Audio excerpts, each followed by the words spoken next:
दोस्तों, लोक अदालत क्या है और लोक अदालत की प्रक्रिया एवं शक्तियाँ क्या है?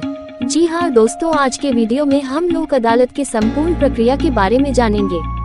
दर्शकों से अनुरोध है कि अगर आप वीडियो में नए हैं और अभी तक आपने इस चैनल को सब्सक्राइब नहीं किया है तो सब्सक्राइब कर लें ताकि और भी नई और लेटेस्ट जानकारी आपको प्राप्त होती रहे। तो चलिए दोस्तों, वीडियो को शुरू करते हैं। तो आइए दोस्तों, सबसे पहले हम जानते हैं लोक अदालत क्या है। दोस्तों, न्यायालय की लंबी प्रक्रिया के कारण देश के विभिन्न न्यायालयों में लंबे समय से मामले विचाराधीन हैं। ये मामले न्याय प्रशासन के लिए चिंता का विषय है। न्यायालय की लंबी प्रक्रिया के कारण लोगों का विश्वास न्यायालय से कम हुआ है। इन्हीं सब बातों को ध्यान में रखते हुए लोक अदालतों का प्रचलन बढ़ा है। दोस्तों, लोक अदालत न्यायालय की वह प्रक्रिया है जो समझौते के आधार पर विकसित की गई है।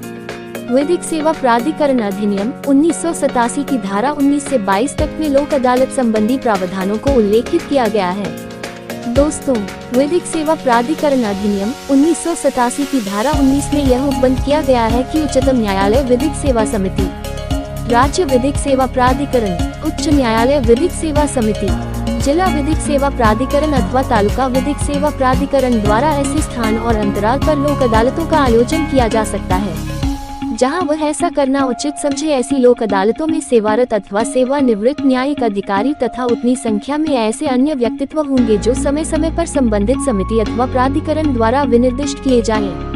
उनकी अर्हताएं और शर्तें भी समिति अथवा प्राधिकरण द्वारा सुनिश्चित की जाएंगी।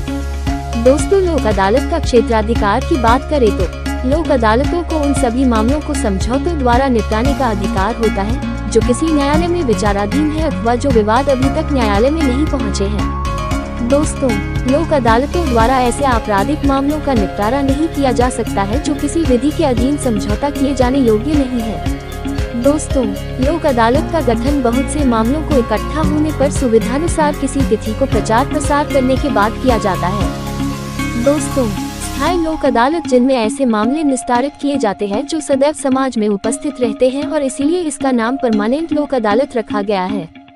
सरकारी कर्मचारी या निकायों के कर्मचारियों संबंधित विवादों के लिए स्थायी लोक अदालत का गठन किया जा सकता है।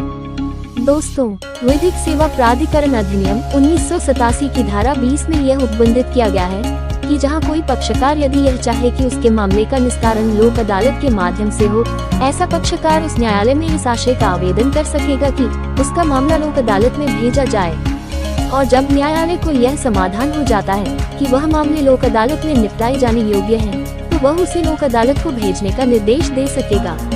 लेकिन यहाँ मामले को लोक अदालत में भेजने का निर्देश देने से पूर्व विपक्ष को सुनवाई का अवसर प्रदान किया जाना आवश्यक होगा। दोस्तों, ये सारी प्रक्रिया पूर्ण हो जाने पर जब मामला लोक अदालत में आता है तब लोक अदालत में उस मामले की सुनवाई प्रारंभ की जाएगी। दोनों पक्षकारों को सुनवाई का युक्त अवसर प्रदान किया जाएगा तथा उनमें समझौता अथवा राजीनामा कराने का प्रयास किया जाएगा। दोस्तों, यदि मामलों में पक्षकारों के बीच राजीनामा हो जाता है तो अधिनियम की धारा 21 के अंतर्गत लोक अदालत का आदेश सिविल न्यायालय की डिक्री अथवा अन्य सक्षम न्यायालय के आदेश का प्रभाव रखेगा।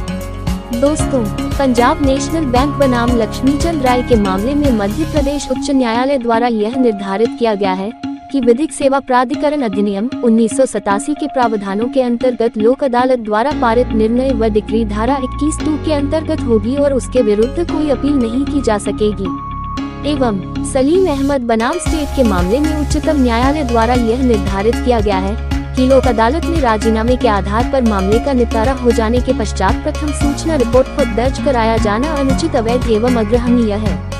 दोस्तों, जजमेंट का लिंक वीडियो के डिस्क्रिप्शन बॉक्स में दिया गया है।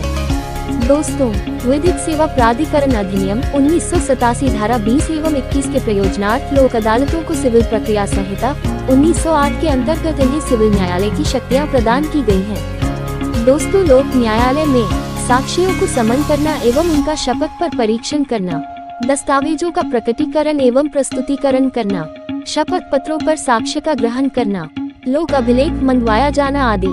एवं यहाँ ये भी उल्लेखनीय है कि लोक अदालतों की कार्यवाहियों को भारतीय दंड संहिता 1860 की धारा 193, धारा 219 एवं 228 के अंतर्गत न्यायिक कार्यवाही माना गया है। और लोक अदालतों को दंड प्रक्रिया संहिता 1973 की धारा 195 एवं अध्याय 26 के अंतर्गत सिविल न्यायालय का दर्जा दिया गया है। दोस्तों, जानकारी अगर अच्छी लगे तो वीडियो को लाइक और सब्सक्राइब करें ताकि और भी नई और लेटेस्ट जानकारी आपको मिलती रहे। दोस्तों, आप अपने अधिकारों के लिए लड़े और जागरूक बने, यही हमारा प्रयास है। सत्यमेव जयते। जय हिंद, जय भारत।